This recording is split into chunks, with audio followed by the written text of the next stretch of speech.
Welcome, everyone. My name is Anna Chadwick, and I have the privilege of being your moderator for this afternoon's event, Asegura Tu Futuro. Just to tell you a little bit about myself, I work for General Electric, and I run one of the divisions of GE Capital. More importantly, I am a member of the Norwalk Community College Foundation, which is a co-sponsor of today's event, in addition to the Title V, which is a grant received from the U.S. Department of Education. We have a fantastic lineup today. We have 4 great presenters who are going to share their experiences and advice for all of us as it relates to our finances, our personal finances. So with that, let me clear some housekeeping items first to tell you a little bit about the structure of the event. Very important, for those of you listening, this event will be run in both Spanish and English. We will be using the caption, and depending on the platform that you're in, you should all activate your platforms right now, your captions right now, in order to get the full advantage of the event. There will be 4 speakers, and the plan is for each speaker to speak for about 20 minutes and allow at the end of each speaker about 10 minutes for questions and answers. So for those in the platforms, please leverage your chat feature to ask questions, and we will address them. And at the end of the 4 speakers and questions and answers, we will allow an extra 10 minutes for additional questions to any of the speakers. With that, I would like to open it up, and we will start our day 3 of the 3-day sequence of events that we've had, which is titled Asegura Tus Finanzas. And our first panelist is Xavier, Paula from the Chip Latino. So thank you, Anna, for the introduction, and very excited to be speaking with you all today. I'm just going to quickly share my screen before I dive right in and give a brief presentation. So as Anna mentioned, I founded the cheaplatino.com, which is basically a personal finance blog where you can go for budgeting, savings, retirement tips, even how to purchase your first home. And a little bit of background on myself beyond that. I am the head of account management and customer success at Raidu. In a nutshell, Raidu is an expense management tool. We help companies reimburse their employees, work with everyone from Burger King to McKinsey to Momofuku Milk Bar. So I'm well vested in the fintech space and talk a lot about money and spend every day. And it just naturally led me to just getting into personal finance as well. Before I kind of jump into the topics that I'll be going through, which are budgeting, debt, and establishing credit, I want to give a little bit more about how I got here. So much like the people watching on Facebook Live, I was an undergraduate student at one time. I went through college and came out with quite a bit of debt. A couple of years after I finished my undergrad, my younger sister, who is 4 years younger than me, was actually diagnosed with mental illness. So it got me thinking, and my family thinking, that we needed to plan financially for the future in case we needed to take care of her, along with my own debt that I already had, and also being from a Latino background. There's a lot of intergenerational responsibility, I would say. We don't leave the home until late or until we're basically married, and we are caretakers for our parents and older relatives. And then I think, as we all know, this year, unfortunately, we had the COVID-19 pandemic, and I think, unfortunately, a lot of people lost their jobs, and a lot of people understandably weren't prepared for this event that really hasn't happened like this in 100 years. So that kind of pushed me and motivated me to further start this blog and share as much information as I could with everyone, so you can best prepare as much as you can to manage your finances in case of emergencies, but also to hopefully achieve generational wealth and reach all your financial goals. Before I dive a little bit more into what I'm talking to, I just wanted to give kind of a little background on where we are, I guess, as a group of people, and it's not exclusive to us. A lot of people, I would say, fall within these statistics. And this might seem a little bit dark, but I think the future is bright. So I'm going to go through these one at a time. And these statistics are just from Mass Mutual, in case you want to look it up on your end. But I'll start with the first one. So according to Mass Mutual, 49% of this group of people say they don't understand how to save and invest properly. After you guys get the first one, I think you'll see the trend. So let me just display this. That's actually Latinx folks, Latinos, and Latinas. The second one, 3 in 10 of these people say they have less than $500 saved for emergencies.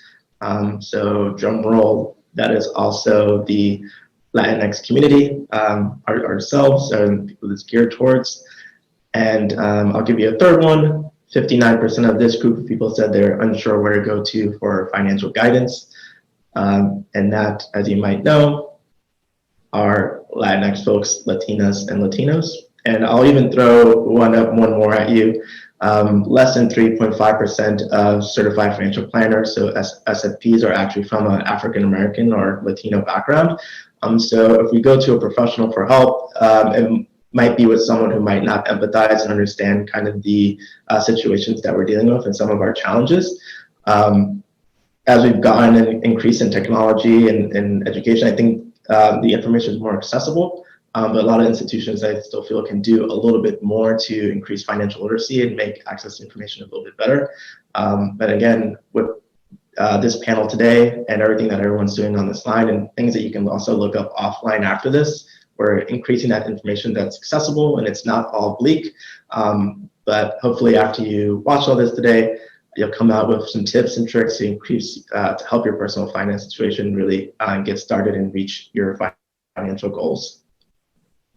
So on to some of the fun stuff I'll be talking about. I'll spend about 5 minutes on each. I'll go through budgeting, debt, and establishing credit.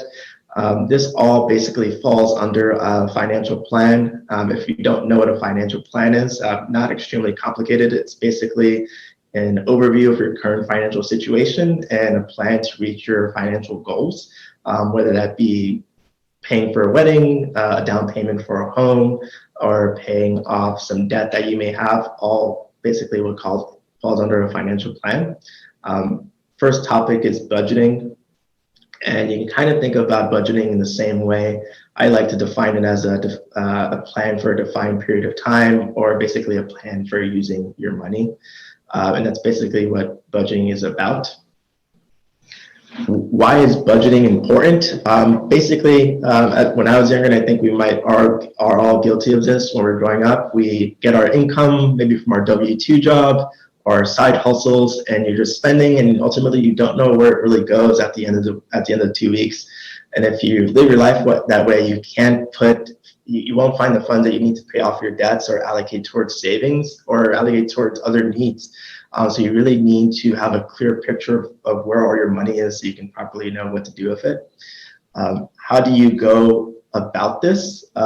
Traditionally, people have used Excel, for example, or they could use a planner and just done it manually. To give you an idea of how this is kind of done is basically you just list your income from your W-2 job again, or your side hustles, and you list your expenses. Your expenses can be like your lodging, which is your mortgage, for example, your rent. It can be your subscriptions, like Hulu, Netflix, Apple Music, your utilities, so your light, gas, electric, for example.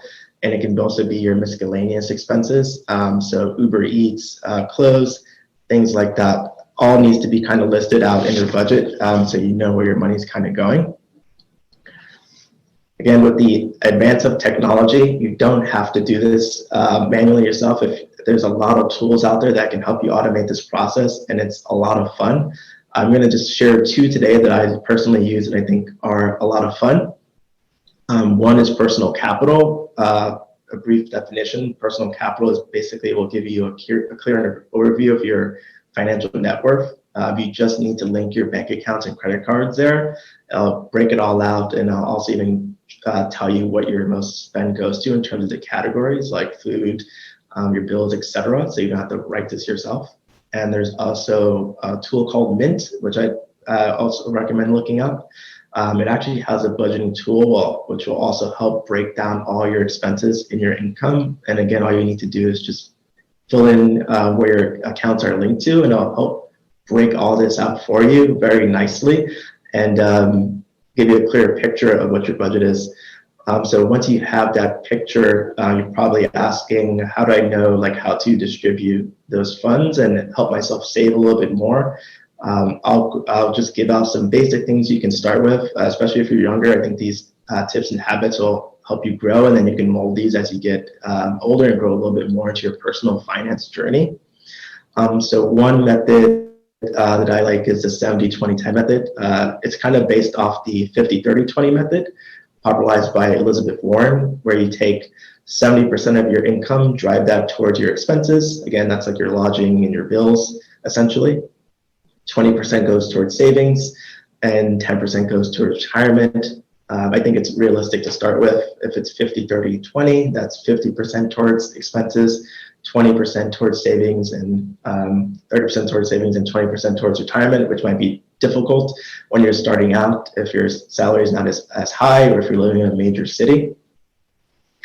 When you're using these strategies and when you paint a clear picture of where your funds are going, you're going to step back and realize maybe I don't need a subscription to both Netflix and Hulu. Maybe I don't need the largest plan for Spotify. Maybe you can have a joint plan with a family member, or maybe you can just knock out a subscription altogether. And what that allows you to do is to put those additional funds, no matter how low it is, to your debts that you may have or towards your savings. The strongest thing that you have working in your favor, especially when you're young, is time. So the more money that you can find to sock away and save in your retirement accounts or savings accounts, which I think the other panelists will go a little bit more into later, the more time your money has to go, the more time your money has to build, and the quicker you can kind of reach financial independence. If I knew about this earlier, I was just kidding. I always told myself I'd be retired by now. So I think it's great, again, to just start these tips as early as you can. And one last thing that I'll leave you with in terms of a budgeting strategy to give it a look up and try on your own if you'd like is called zero-based budgeting, where you basically assign every dollar a job. So after you have a clear overview of your income for the 2 weeks, make sure each portion of your money is working towards something. And anything that is left over, you need to assign something to it, whether it be saving it or putting it into your retirement accounts. You want basically, after you paint a clear picture of your money, at the end, you want to be left with $0. And you know that every dollar is working for you. So to put a kind of a bow on this one, just paint a clear picture where your funds are going and make sure you know where everything is aligned. So you can help put those extra funds that you find maybe unnecessary towards savings or debts, etc., which I know might be hard in these times that we're in, but if you build these habits now, it will greatly aid you in the future. I'll jump to the next topic, which is not as fun, but it is a fact like for most people, which is debt. What is debt? I think we all might know is basically when you owe someone amount of money, and typically there's interest on that you have to pay on that as well, which is not good. 51% of the Latinx folks actually cited high levels of debt. So as a group, we're all facing it. Again, from Mass Mutual, if you'd like to do some research on this, on the numbers.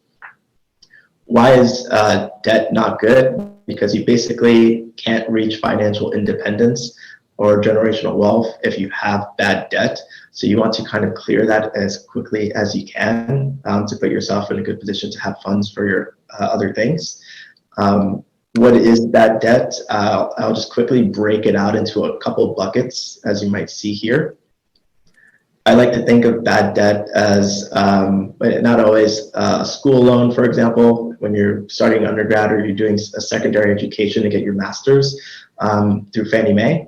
A car loan, if you buy a new car, a car is a depreciating asset, I consider, so it loses value over time. So that can be a risky type of debt.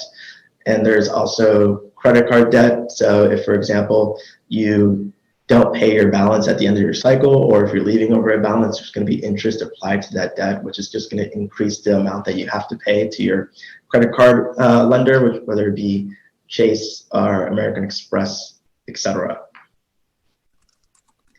So if you have debt, which most people do, you're probably thinking, how can you get out of it? Again, when I started with the budgeting first, that's one way to kind of get a clear picture of your funds and see where that debt is and how you can kind of lower it as quickly as you can to reallocate funds to savings.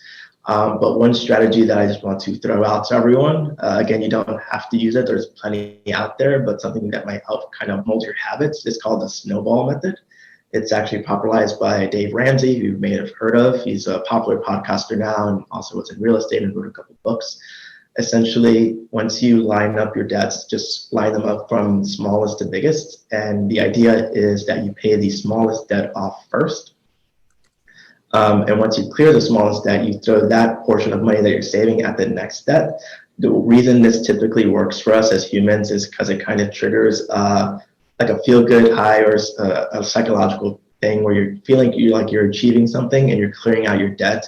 And each time you clear that out, again, start out to the biggest one, and then the sooner that you can then reallocate those funds to savings or retirement. When I was talking about budgeting and automation, they're closely aligned with debt. When you're using a tool like a Mint, or if you find another app that you really like, there's a ton out there. What you can also do with those tools when you link your card accounts to them is actually also link Mint to those applications where you can process your payments from. So what's ideal is to just set this up as automated payments so you don't even need to worry about reminding yourself to log in on the first or the last or every 2 weeks to go in and pay this.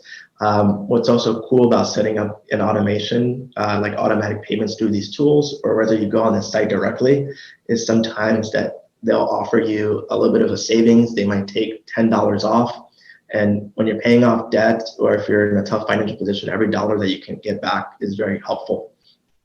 I just signed up for Xfinity Comcast Internet because I just moved apartments. And they offered $10 off every month just for setting up automatic payments and agreeing to e-bills. So just not getting any physical mail. So I encourage you to look up these programs as well, see where you can save and try to knock off your debt as quickly as possible. So that way you can reach your financial independence a lot quicker. And last but not least, and I think the thing I love to talk about the most is establishing credit and what that is. So everyone has credit, but for the most part, if you don't know exactly what credit is, Experian defines it as the ability to borrow money and access goods with the understanding that you'll pay it back later. Why is credit really important? If you are ever going to move into a new apartment, for example, your landlord is probably going to check your credit history and check your history of making payments on time. If you're going to buy a home and you are working with a mortgage lender or a bank, they're also going to check your credit history and see if you, and based on your history and your score, they can offer you a competitive rate. If you're signing up for insurance for your car or even for a property that you buy, again, your credit's going to be checked. So you would like it to have it be as high as possible. How do you even go about establishing credit? If you're young, you probably have already been doing this. Anytime that you pay your bills, for example, your cell phone bill, that's helping improve your credit. If you're paying your credit card on time and you're keeping paying off have a low balance that you're maintaining, essentially not having a high utilization rate, if that makes sense, that also helps increase your credit score. If you're not there yet and you're a little bit younger, or if you're curious for your younger siblings or anyone in your network, you can establish credit by setting up an authorized user account. That basically means your parents can put you on their credit card accounts and give you a lower balance just to get you started.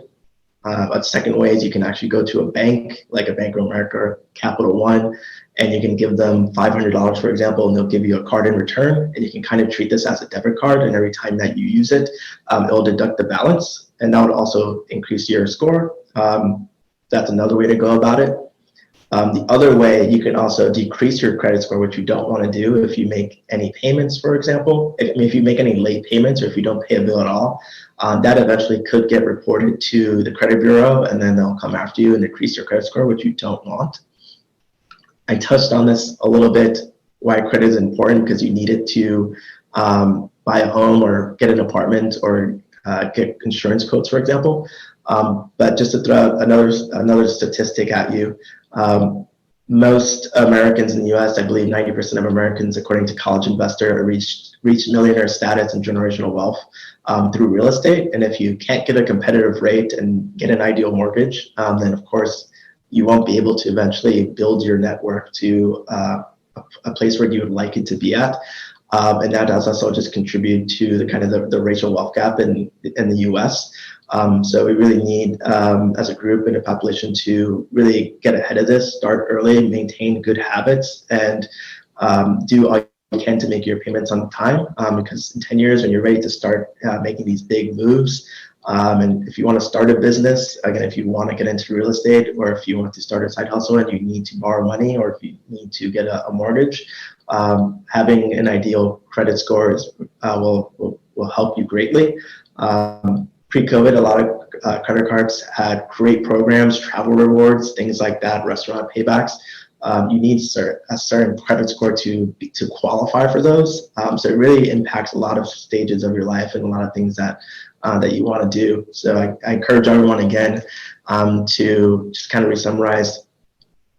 Check your credit score, see what it is, make your payments on time. If you are credit invisible, find out how you can start establishing credit and start building it. That way you can reach your financial goals that will be ultimately in your financial plan that you make, which I hope everyone starts working on. If they haven't, after they watch all these presentations today, and I'm sure the other panelists will speak on a little bit more. Those are the main things that I wanted to touch on today, so I'll just re-summarize. Budgeting, debt, and establishing credit, again, all fall under a financial plan. There's a lot of other things that fall underneath it. Just build those habits as early as you can in life. Time is your greatest aid. You can do it manually, and again, there's a lot of tools out there, a lot of cool companies that have invented apps that help streamline and automate these processes to make it a little bit easier. If you ever have questions at any time, I'm always happy to give tips and whatnot. You can reach my blog, and I'll share this in the chat as well at thecheaplatino.com. You can find me on Twitter at cheaplatino. Use that handle, and my email is thecheaplatino@gmail.com. So I'll share that in the chat, and I hope you will all start your finance journey today. I think I'm close to my 20 minutes, or maybe have exceeded it. So I'll pause here and let Anna just jump in. Great, Xavier. Thank you very, very much. Fantastic presentation on budget, debt, and credit. Please, everyone, log on and into the chat and ask your questions. We already have some comments and questions, so we will get started with the Q&A section. First of all, is actually a comment. Zero-based budgeting changed my financial life. So it reassures that what you are describing here, implemented the right way, can be transformational. So thank you for that. Jumping into the credit conversation we just had, you mentioned that we should aim to have a credit score as high as possible. What credit score range is a sign of great credit? I think anything over 700 is considered really, really good. If you're really exceptional, I think above 750. But I think staying between that 700 range will get you everything that you need. If you're buying a home or buying a car, for example, or trying to start a business, I think you'll get good quotes based off that score. And maybe a tag-along question to that. If you have to repair that credit, and how long would it take for it to catch up? Are you talking about months? Are you talking about years? Just give a range of time. Yeah, great question. I don't know. I have to look that up offhand. I believe it could take years, which is why you really want to avoid it. And there's companies that specialize in this, where they'll go through your statements and find what is off. So you definitely want to avoid it. And it's a long process. So I think it is years, but I can provide further feedback on that a little bit later as well. Excellent. Thank you for that. Question around student loans and whether student loans affect the credit score. Yeah, it could if you don't make your payments on time, like with anything else. Just make sure you're making your minimum payments every month. If anything lapses and it gets reported, then yeah, that will be bad and can affect your credit score. Okay, good. Thank you very much.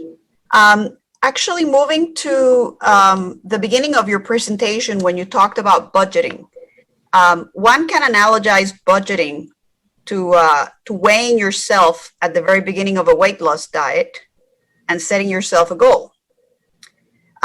We all know how hard it is to stay on track and not cheat and eat the wrong things, right? So any advice you have to build the psychological strength and discipline to stay on course? And how do friends affect your attitude towards those goals? I love that question. When I'm describing this, and I think people start talking about personal finance, it can get like very robotic and almost very like mechanical, and it can become not fun because you can get into the mindset like I need to save, I need to pay this.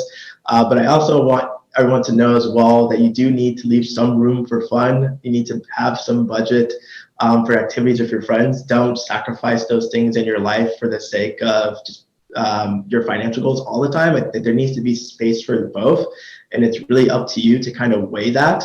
So it's okay to cheat sometimes. You only have one life to live, of course. You're only in your age range for a certain period of time. So I encourage you to also try to allocate funds for those. And then also just try to weigh it against your debts and your financial goals. It's all a balance, and just find a balance that works right for you. Excellent. Thank you for that. Another question here, going back to the credit side. Which factors affect your credit score the most? Good question. One is your overall length of history. So just an example, let's say I opened a credit card in 2010, and then I opened 2 more cards in 2015 and 2018. If I were to close my 2010 card, it would kind of wipe out my credit history and make it seem like I only have 5 years. So that's the length of your credit history is one factor, for example. So I opened a card in 2010. I unfortunately have to keep it just because I want to keep that credit history. So that's one thing. And again, just making sure you pay your bills on time. You can also ask your lenders, for example, if you're really good with managing your credit card, to increase your credit limit so your utilization rate is lower, even though your budget is higher, and that can also help increase your score as well. So there's little things like that that can help affect score. Great, excellent. Thank you for that. Question on mistakes. What are the most common mistakes that you see people make as it relates to budgeting, debt, or credit? Mistakes that people make in terms of budgeting, that was the question? Yep. I think it comes down to what we like. I think it's one thing I see is, do you really need like multiple subscriptions? I think there's things that people can knock down, and they need to determine those needs versus wants and try to separate a line between those. So I think that's one thing. I think we could become better at kind of deciphering what really matters. Again, you do need to leave some space for some fun things, but again, do you need your own Spotify subscription, or could you bundle that with some friends, for example? Do you need multiple TV streams? You probably don't. So little things like that. And I think it's also always good to kind of overestimate your expenses. So even if it doesn't hit that, then you find you have that extra money to put towards your debt or savings. So I think it's also good to maybe notch up and anticipate a little bit higher, so hopefully you still land in a good spot. Great, thank you. Where could one find out your credit score? And do you have to pay to find out your credit score? You can use Experian, as I mentioned. I think TransUnion is one as well. Just go on Google. You'll basically just need to enter some information like your name, I believe your social security number maybe. If you do this, it might ding your credit score, but only by a few points. And as long as you're not trying to check your credit score like every week, which there's no need to, it'll go back up to what it was. So use Experian or Equifax or TransUnion. Just need to fill in some basic information, and you'll get your score that way. Great, thank you. For the younger population that might be hearing us, how do you suggest that as you get started, whether it's in your college career, in your college time, you build that history? How do you start the credit history early on? What are those first maybe credit cards, or early on? How do you start that and not get into the debt? Yeah, I think the biggest thing you want to do, again, if you're already paying your bills, if you have your own cell phone bill away from a family plan, that's already starting. If your parents or any older siblings are responsible and they already have credit cards set up and a little bit older, again, ask them to put them on, add them to their accounts, and you can get a lower line. So that's another way. And any debt that you might take on, I just encourage you to always analyze it and make a plan. How can I pay this off? With school, will you need secondary education? Will you need a second loan if you want to get a master's, for example? And then what is your salary after that? Just try to map it all out and see how can I pay this off in the timeline that's there. And I think based off those decisions, you can change your strategy, or maybe you can find other things to do. But it's all kind of research on that department, and again, establishing credit. Maybe ask a family member. If you have a job, you can, again, go to a bank and you can get a secured card, and they'll give you funds on it, and just use it until it gets to zero. Treat it as a debit card. Very good, very good. Let me just pulse the audience here. If there are any other questions, we're getting pretty close to our allotted time here, but do want to allow in case there are any other questions.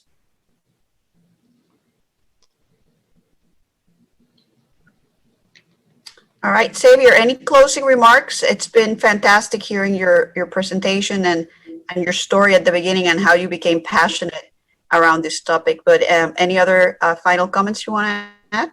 Last comment is always just start. That's the first thing, is just getting started. When you make that first step, you just will naturally just keep going and going. I know sometimes it can seem overwhelming, but once you just make a first try, it will really help you out. So just go out today, look up some tools, just get started, and I'm sure you'll will benefit greatly just from taking that first step. Fantastic. Thank you very much, Xavier. Thank you. All right. So now we're going to start here getting ready for our next speaker. But in the meantime, I want to let you know that, as I mentioned at the beginning, we are on day 3 of our 3-day event. And you can view the prior events that we had in the last 2 days in Facebook and other social media. There's an NCC YouTube page that you can also reach out to listen and watch the prior events, and this event will be there as well once completed. So with that,